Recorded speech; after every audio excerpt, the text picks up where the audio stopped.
Yun no, for today's video, tattoo session ulit na naman tayo. Ito ay biglaan, on the spot, tattoo. At ang design ay lumabas sa kanyang phone gallery.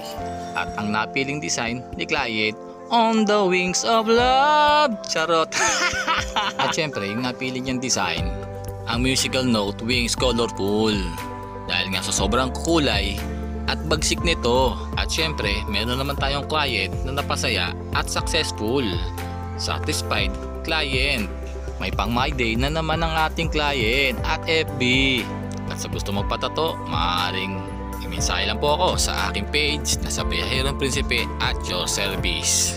At kung nagustuhan mo naman po ang aking video, paki-like and follow my page. Stay safe and God bless everyone. Thank you.